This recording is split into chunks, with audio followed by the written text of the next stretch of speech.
For almost 20 years now, I've made a pilgrimage up to the wine country in upstate New York and availed myself of the fine art of wine tasting. I must confess that in those early years, I knew of two kinds of wine, red and white. There was this thing called rosé, but I really wasn't sure what it was all about. I soon discovered that there were also sweet wines and dry wines. I think I preferred dry, but I really wasn't sure. And so much of the commentary that the servers would offer at a wine tasting was totally lost on me.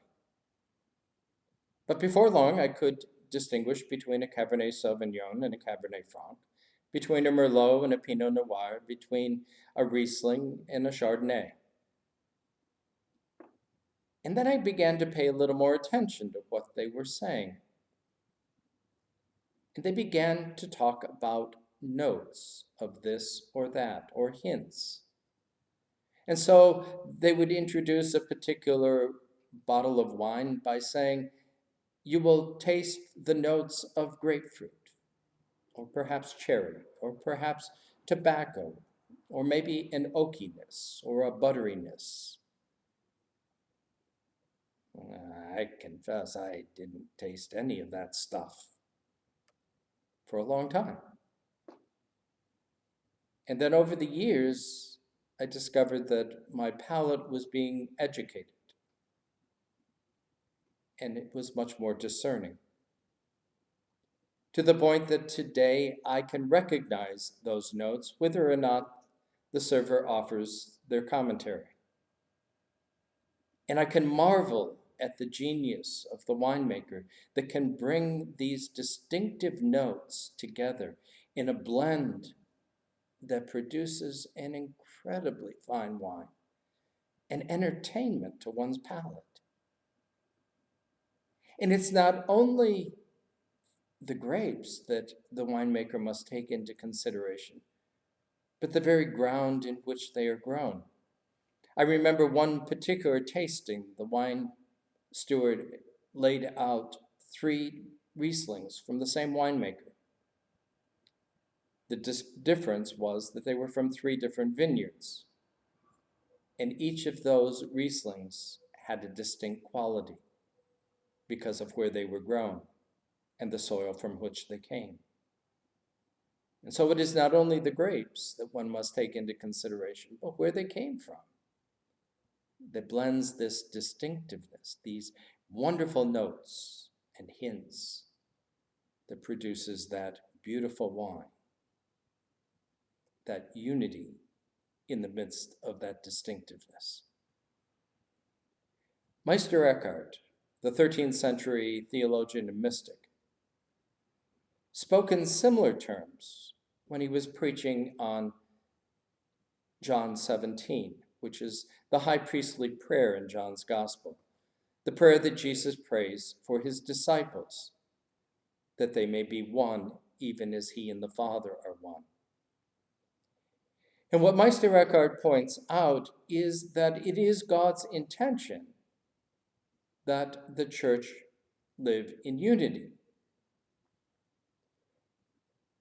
and that the unity that we show in our life together points to the divinity that has been poured into us and a sign of God's presence in our midst. In other words, to use the analogy of the wine, what points to the presence of God in the midst of the church is the blend of a hint of Lutheranism, a hint of Catholicism, a hint of evangelicalism, a hint of Baptist and Presbyterian and Methodist. It is only in unity that we are fully church, that we are fully the presence of Christ in the world. Taking that image a bit further outside of the church, what would happen if we began to view one another with a hint of this or a hint of that. One of the interesting things that has happened over the course of the last year is I've become acquainted with my mom,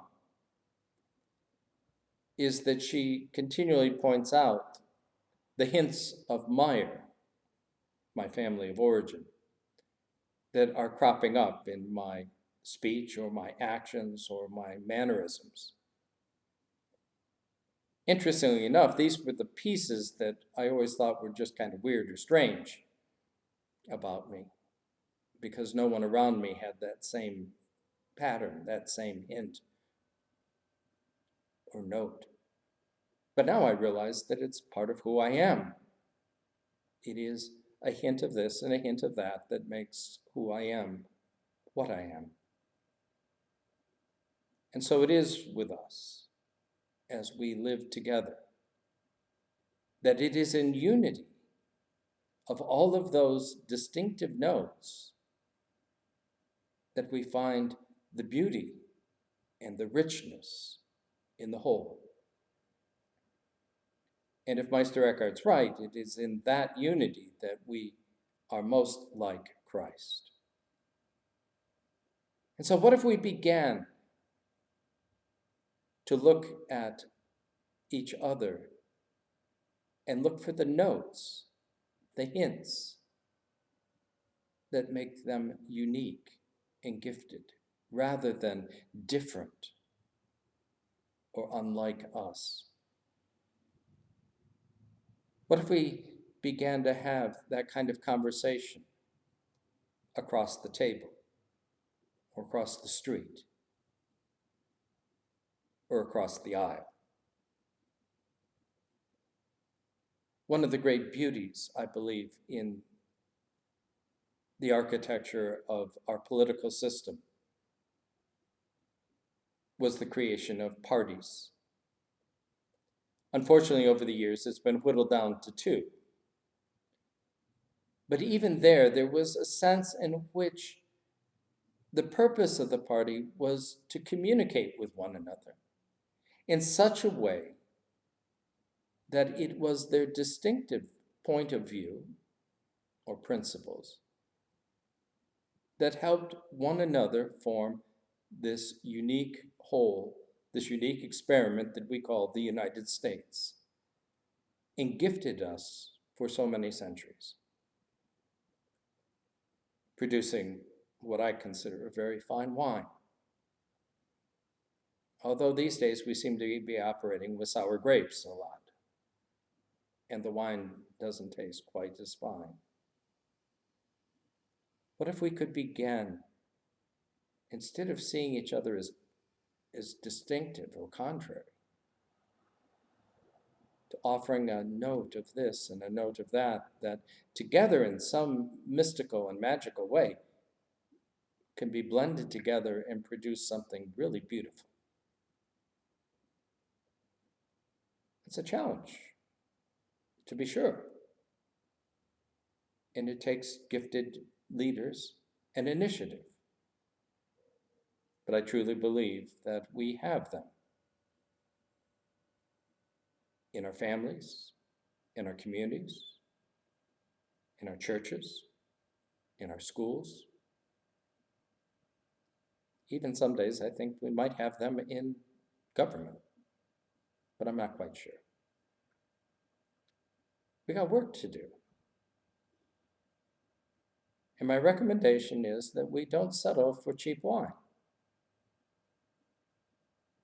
but that we look for the best, and we work to that fine harmony of notes, that we may produce a truly fine wine wherever we are.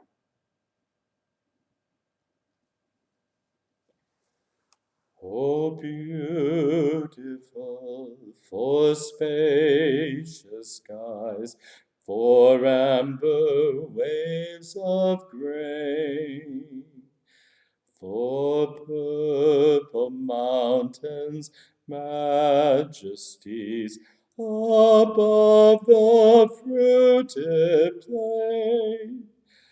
America,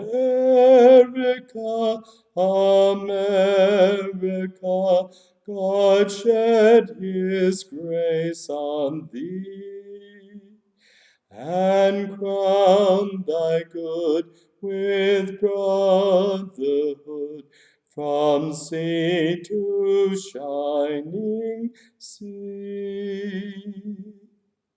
Oh, beautiful for heroes proved in liberating strife, who more than self their country loved, and mercy more than life.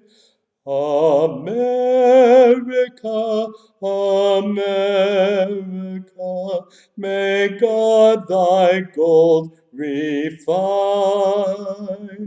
till all success be nobleness, and every gain divine.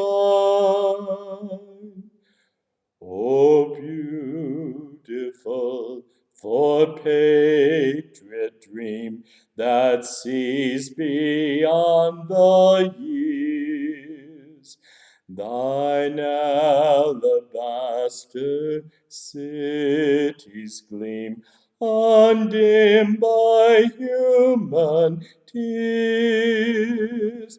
America, America, God mend thine every flaw. Confirm thy soul in self-control, thy liberty in law.